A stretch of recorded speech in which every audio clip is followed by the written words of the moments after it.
Hey, salut à tous, c'est Corentin, j'espère que vous pétez la forme et que vos entraînements se passent comme sur des roulettes, même si pour l'instant c'est l'hiver et c'est pas toujours facile de garder la motivation pour s'entraîner. Je le conçois, mais bon, en tant que vrai athlète, en tant que vrai coureur, je sais que vous ne lâchez rien. On se retrouve pour une nouvelle vidéo sur la récupération après la course à pied. Tout simplement pas car cette semaine j'ai un petit 1500, un petit test 1500 de prévu et je me suis dit que ce serait sympa du coup de faire une petite vidéo sur la récupération en course à pied, apprendre à comment bien récupérer pour la course à pied. Parce que je sais que c'est souvent le problème de pas mal d'entre vous que vous avez du mal à récupérer après avoir été courir. Donc lorsque vous courez, ça va. Mais une fois que vous rentrez chez vous, eh bien vous prenez du temps à récupérer. Et du coup, vous devez attendre un certain temps avant de pouvoir refaire une séance, avant que les courbatures partent, avant que vous ayez fait disparaître la fatigue, etc. Du coup, voilà, je me suis dit que c'était peut-être le moment de faire une vidéo sur le sujet et le test 1500 en question que mon gentil entraîneur d'athlétisme nous a planifié car pour l'instant, pas de compétition. Du coup, voilà, un petit test pour tester le niveau tout simplement durant la saison hivernale sera à la fin de la vidéo. Donc restez jusqu'à la fin si vous ne voulez pas manquer ça. Commençons tout d'abord avec la base. Pourquoi est-ce que bien récupérer c'est important? Car oui, ça peut sembler logique que bien récupérer aide à bien progresser et aide à mieux progresser, mais quand même comprendre un petit peu mieux comment ça fonctionne, ça permet toujours de garder ça plus frais dans sa tête. Donc déjà, je vais peut-être casser un mythe pour vous, mais l'entraînement en lui-même ne sert presque à rien. C'est la récupération qui fait tout. Lorsque vous vous entraînez, lorsque vous allez courir, eh bien tout simplement vous créez seulement une amélioration potentielle de votre condition physique. Mais c'est pendant que vous allez récupérer, que vous allez prendre du repos, que vous allez réellement progresser. Pourquoi? Car tout simplement quand vous allez courir, vous allez stresser votre corps, vous allez créer des micro-déchirures dans vos muscles, vous allez faire subir à votre corps quelque chose qu'il n'a pas l'habitude de subir. Et donc, une fois que vous allez arrêter de courir, il va se dire ce serait peut-être intelligent que je m'améliore, que je devienne plus fort pour si jamais on me fait resubir un stress pareil. Et c'est justement ce que vous avez l'intention de faire, puisqu'en général quand on démarre la course à pied, on ne va pas juste courir une seule fois, mais on aimerait pouvoir aller courir plusieurs fois et si possible en s'améliorant forcément. Du coup, forcément, le corps va réparer toutes les micro-déchirures qui ont été occasionnées par la course à pied dans les muscles. Et puis, il va y avoir aussi plein d'améliorations, que ce soit au niveau du système central, donc c'est-à-dire le cœur, le sang, les poumons, pour avoir un cœur plus gros, plus puissant, un plus gros volume sanguin, des poumons plus efficaces, etc.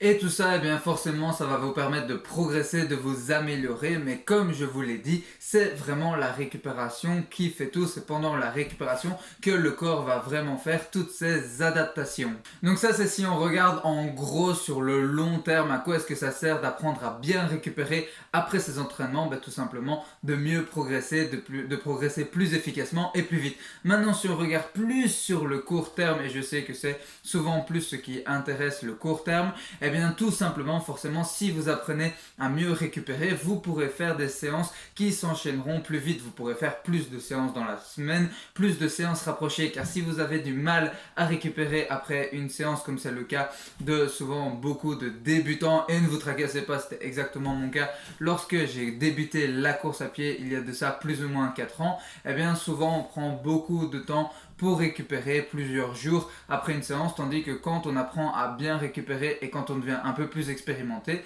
on récupère plus vite et du coup on peut plus vite enchaîner les séances, parce que faire une séance sans avoir bien récupéré de la précédente où on a encore les jambes lourdes, des courbatures, on est encore fatigué, le cardio monte très haut, etc. C'est pas très agréable. Je pense que vous connaissez ces sensations.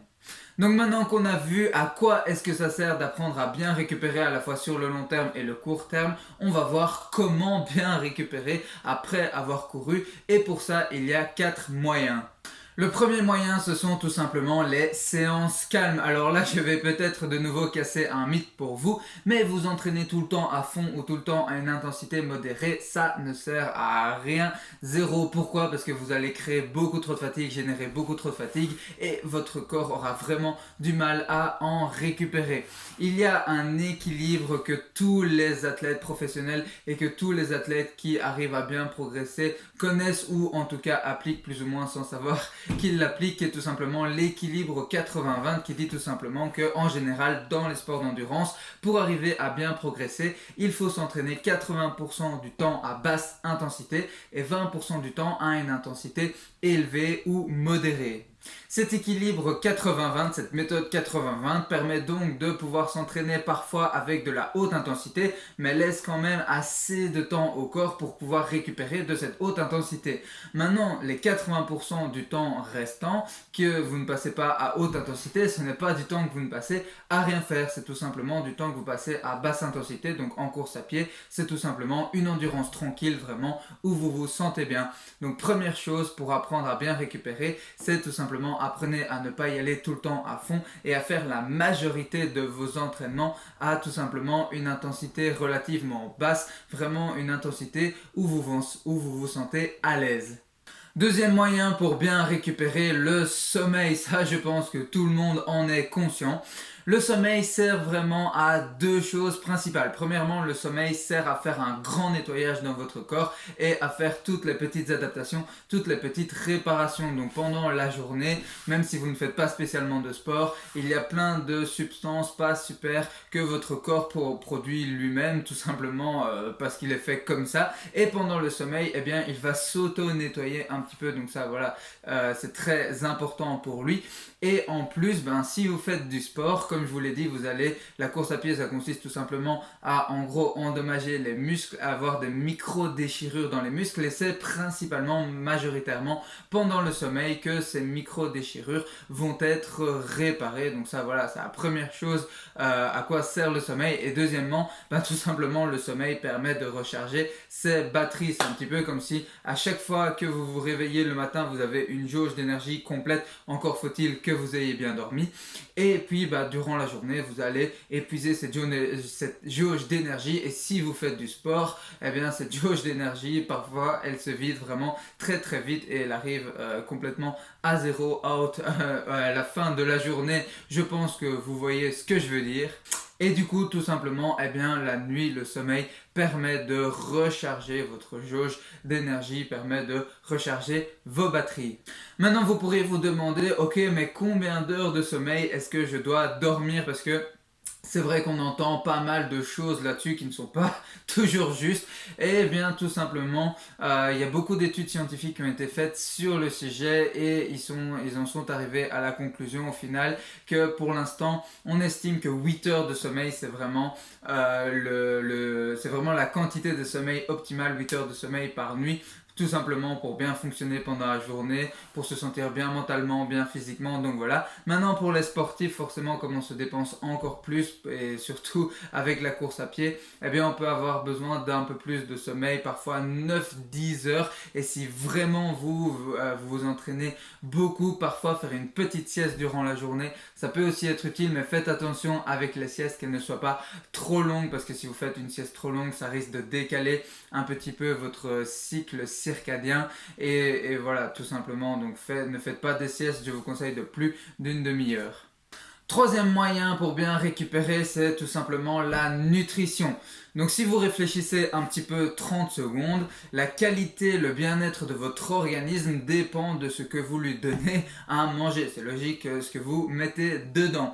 Donc si vous lui donnez sans arrêt H24 des aliments sans intérêt nutritionnel qui ne sont pas de qualité, forcément vous n'aurez pas un organisme optimal. Et un organisme qui n'est pas opérationnel à 100%, c'est un organisme forcément qui aura de 1 du mal à se donner sur les séances, mais surtout qui aura du mal à récupérer.